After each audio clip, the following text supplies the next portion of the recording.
You know when your bun don't quite bun, you know what I'm saying? Don't quite, you know when your bun just don't quite do right.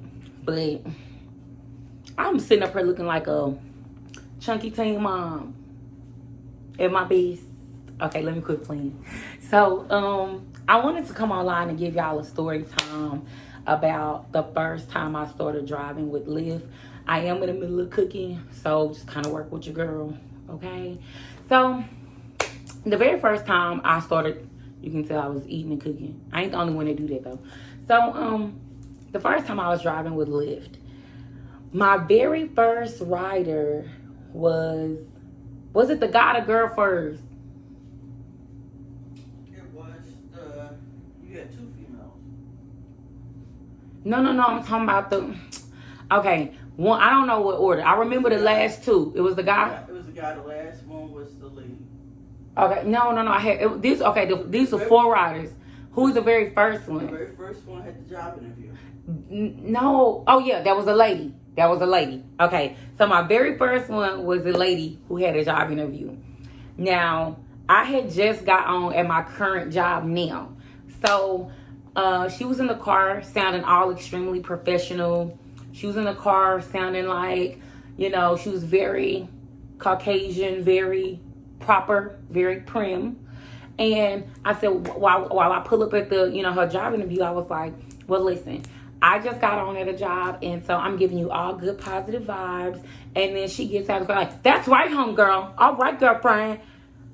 Why you do that? Why you make it weird? Why you being weird to me? Why? So I felt like that was a little weird, but that wasn't what topped the cake. So that was number 1, my first rider. My second rider was a guy, I want to say he was autistic. Am I saying that correctly? Autistic? Yeah. Okay, that's what I'm going to say. I really believe that because he was giving me some great information, and I just think that's probably what he has or whatever.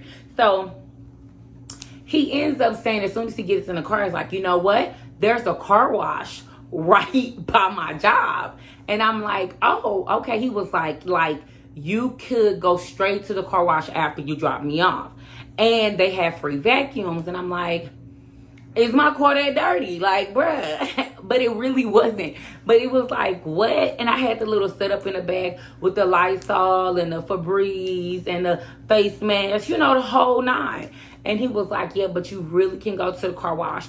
The whole ride, he was just talking about the car wash. Like, you need to be at the car wash. You need to be at the car wash. I'm like, well, dang. As soon as he get out, he points across the street and was like, yo, you need to be at the car wash way over there. And I'm like, I see it. I see the car wash. Thank you so much. Thank you. I appreciate it. He got out, closed the door. But the conversation was a little like forceful. You know how some people try to have compassion. That's why I think he was autistic, because he was also telling me other stuff along the way. But his main focus was getting his car washed. That was his main focus. Third riders, where things get a little spicy. Things start heating up for your girl. Third rider was a black guy who had dropped his car off at like the little BMW place to get it fixed or whatever, and he needed a ride. Cool, no problem. So he get in the car. We drive to his house almost, maybe like a street or so over. He's like, oh my goodness, I forgot my keys. I left my keys with them. So I never drove for Lyft. I had never drove for no company, but nevertheless, I never drove for Lyft. So I was like, oh, well, I'm sure they're not going to mind if I turn around. I'm sure they're not going to mind. So I turned around because I'm thinking Lyft going to pay me for all the extra driving I'm doing anyway, right? Right. So we turn around, he get his keys, and he's like, you know what, for turning around, I give you some extra money. And I ain't even going to say the amount, but I give you some extra money. And I'm just like, oh, don't worry about it because I'm sure Lyft going to take care of me. He was like, no, for real, I'll give you some extra money. I promise you, Lyft's going to take care of it. Don't worry. And so we get to his house, and he was like, yo, I got the money in the house. I'm like, well, sir, don't worry about it. He was like, yeah, I got something else in the house for you, too. You might as well come on in the house. He started, talking about himself, his member, his manhood. his Donkey Kong. What else could you call it? Oh my God, I'm not saying that. But he was talking about himself, his mandingo. He was talking about himself. And so it kind of threw me for a loop. He was like, yeah, you can come on in the house and like, I can show you something. I'm like, oh no, sir, I don't even want that type of tip. I don't want that. He was like, let me give you my number. Oh no, sir. See, I don't think this how it's supposed to go. Now, I know I'm new to this, but this is not how it go down. It can't be. And so that was really, really weird. So in my mind, I was like, you know what? I am about to quit for today. It's a little too much for me. This is too much. The last and final ride is what actually tops the cake. And I want to tell you that I am lying. I want to tell you that this never happened. I want to tell you that I'm tripping. But I'm not. So I get a ding that this man wants a Lyft ride. I pull up. It is an older lady, and I think they're either Arabian or Indian. And my apologies if I get this wrong. But he was standing outside with an elderly woman who was wrapped up in all her jewels, and she looked amazing. She was beautiful, but she was just wrapped up, looking good. And they were standing outside, looking as if they were having a heated discussion, like a back and forth. So I'm thinking, well, maybe they're both getting in the car. So he comes towards the car, and they're getting a little bit more aggressive in their language. So I'm not understanding what's happening. And he has a $10 bill as he opens up the passenger door. And I'm like, oh, no, you don't ride in the front, baby. I got to ride in the back because you got to get in the bag. And so he opens up the passenger door as well as the back seat passenger side door. Kind of shoved this lady in there. He was like, I got $10. And I'm like, okay. And so he's like shoving her in the car, and she's going fed on him in a language like, I don't know, but she like, don't push me in this car. I don't know what she was saying, but it was serious. And she's crying, and he's yelling back at her. And I'm like, oh, what is going on? This is domestic violence or something. I don't know what's happening at this point. He's younger, she's older. So it's not like, I don't know. All of a sudden, he balls up the $10 bill and throws it in the front seat. Close it. He said, take care of her. And he threw it in the front seat, and he took off running. This man was running like he was running in the Olympics. Do you hear me? This man was running like, baby, you listen, honey. I mean, he took off running, and now I feel so bad because she's in the back seat, and she's boo-hooing. She is crying. She's speaking in her language. But I'm thinking maybe she was so upset. That's why they were speaking in their language. Maybe she does know English. Maybe she does. And so I'm like, ma'am, are you okay? Oh, I have no idea what you're talking. I don't know. I don't know. So I drive to the next location, which is about 20, 30 minutes away.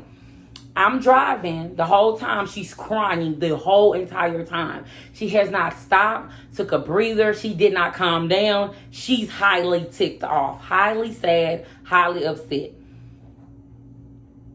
We pull up to an apartment complex.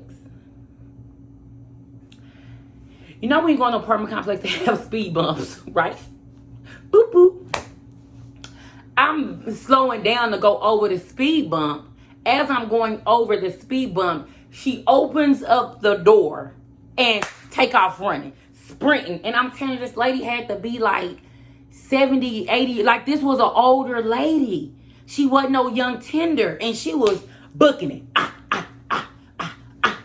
She was booking it. And so I'm like, what is going on? Now, I see this lady when I first pull in. I see a lady that's standing near the garbage can, the dumpsters. Yeah, thank you, babe. The dumpsters. I see this lady standing by the dumpsters. But it's not dawning on me. Like, she's on the phone. All of a sudden, the lady looked dead at me through my windshield. And she says, my mom. Get my mom. Oh, hell no. I don't know what's going on here. I I put my car in reverse and I just drove back up out of there. I don't know what was going on. She's screaming, "Get my mom!" And I'm like, what the hell? This lady was crying. So this is the thing that me and Tajma do that y'all do not know. Anytime we see something weird and crazy, we try to figure out what the situation was really about. So we came up with something, right? So these must be her kids. These must be her children. And she first went with her son, because he had a nicer place. Like, the place I pulled up was extremely nice. Very, very nice. You know, he had to have a coin or two. Very nice. And all of a sudden, maybe she was in his business. Maybe she was talking noise while he had company. Ain't that what Yeah, maybe she was cock blocking. He trying to bring his thoughts over, his women over. And she like, oh, no. And so he like, listen, you got to go. You cannot stay here. You got to leave. And so maybe the sister didn't want her neither. I don't know. But he's like, no, I'm going to call her sister Nadine or something. Nadine, this your time. This is your turn, Nadine. Take mama. And so Nadine like, no, I didn't want mama. Mama with you. And so when I get there, Nadine is expecting her mama to pull up by the dumpster. But the mama is mad because she didn't want to go over Nadine's house neither.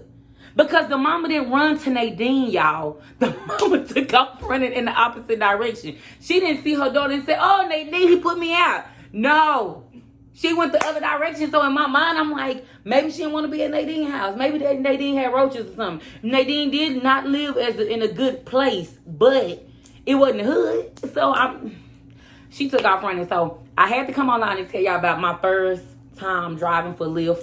This has been an adventure and a half. And I don't think I'm quite done yet. Thanks for watching.